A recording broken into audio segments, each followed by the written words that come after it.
Hello students, in the last class we have learnt about civics, am I right? And today we will learn about history. So let us find out what exactly history is. The chapter is Prehistory and History and From the Stone Age to the River Valley Civilization.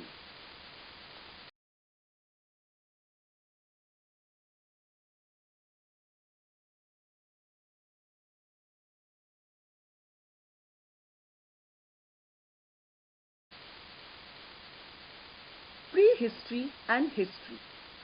Prehistory is an account of events that happened or may have happened before people invented writing.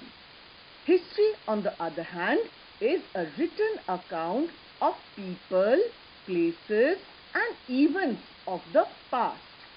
History is divided into three main periods, and they are ancient, medieval, and modern.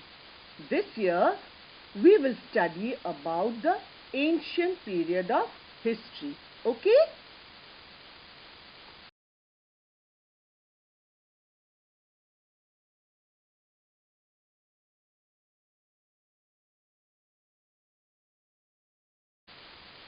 Now, why do we study history?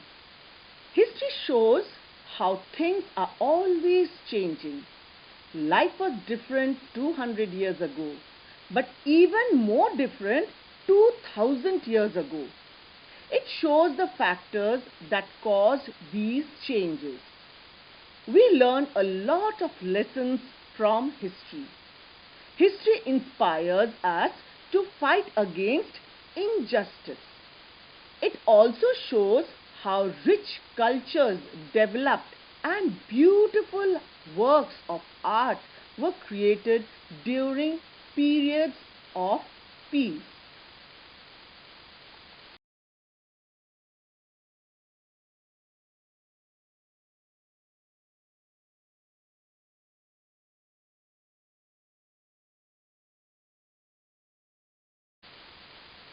Next is sources of prehistory.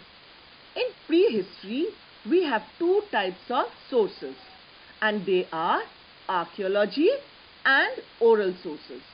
In archaeology, we have artifacts and fossils, and in oral sources, there are the Vedas, the Ramayana, the Mahabharata, and the Puranas. What is archaeology? Archaeology is the study of the physical remains of the past. And artifacts are tools, weapons, potteries, toys, ornaments, and other things used by the ancient people. Fossils are the remains or impression of a prehistoric plant or animal embedded in rocks and are preserved. After this, we have the sources of history. They are all written matter. By now, people started writing. That means these are manuscripts, inscriptions, monuments, coins and seals, religious and secular writing, and accounts that were written by the travelers.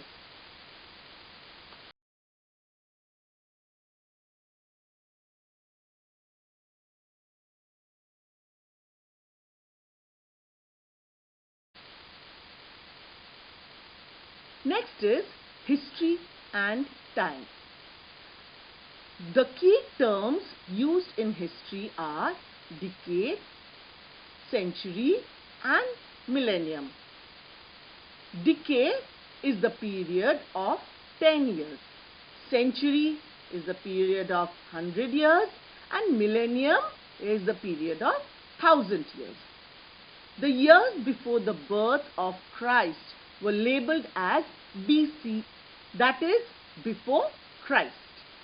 Though at present we use the term BCE, that is, before Common Era, in place of BC. The years after the birth of Christ were labeled as AD or Anno Domini. And now we use the term CE, that is Common Era, in place of AD. Some historians still follow BC and AD even now.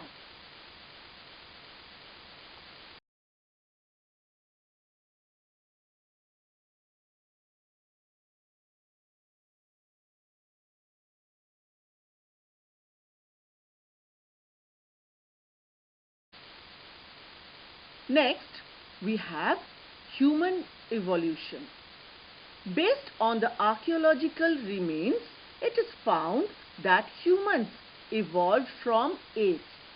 This process of evolution began in Africa. Gradually, they spread across the other continents. In India, archaeologists have found human remains that are about 5 lakh years old. Humans at this earliest stage used stone tools and weapons to protect themselves and hunt animals for food. So, this period is known as the Stone Age.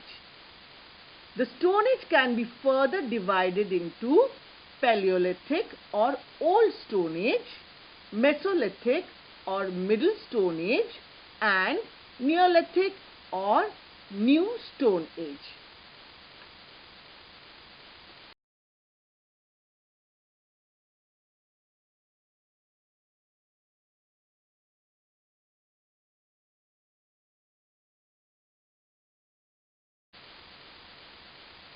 After this, we have the Stone Age. Now, did the Stone Age happen throughout the world at the same time? No. Not all regions of the world, however, experienced the Stone Age at the same time. So, let us see what type of life they led during these periods. First is the Paleolithic or the Old Stone Age. During this age, humans discovered the use of fire and wheel. Next, Mesolithic or the Middle Age. During this stage, humans learned to make better and finer tools. That means their lifestyle improved a bit. The third one is the Neolithic or the New Stone Age. During this age, human beings discovered agriculture, invented the axle and the potter's wheel. They started settling in small villages and practiced domestication of animals. They started with dogs. They domesticated first.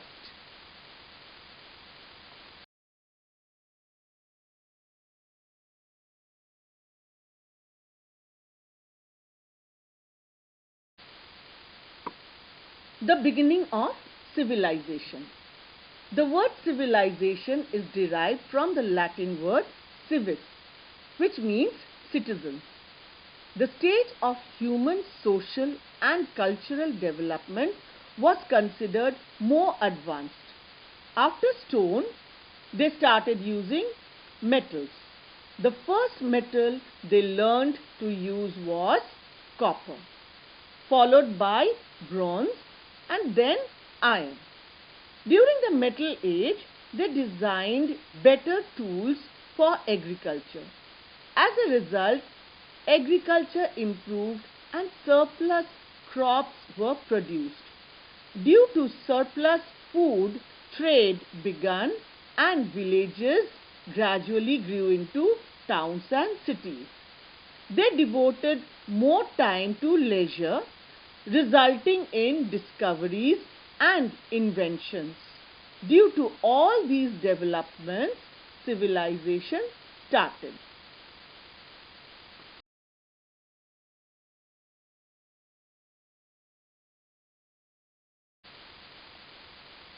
Next is early civilization. First is the Mesopotamian civilization.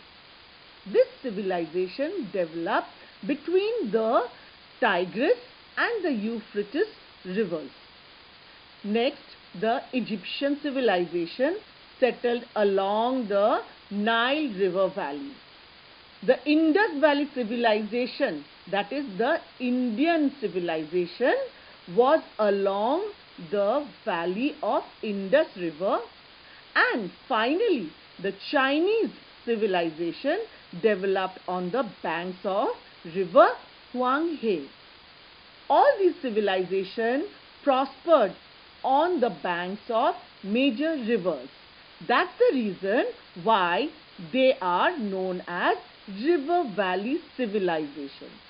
Now, these civilizations, they were all along the river valleys. Next, we will find out why these civilizations were next to the river valleys.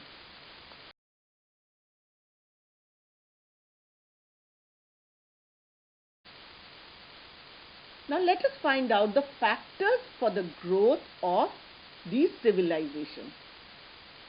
People specializing in a variety of occupations, the growth of cities, the development of script or written language, the establishment of a government that makes and enforces laws, the growth of trade, and the building of large monuments. Now, whenever these conditions were met, big civilizations developed.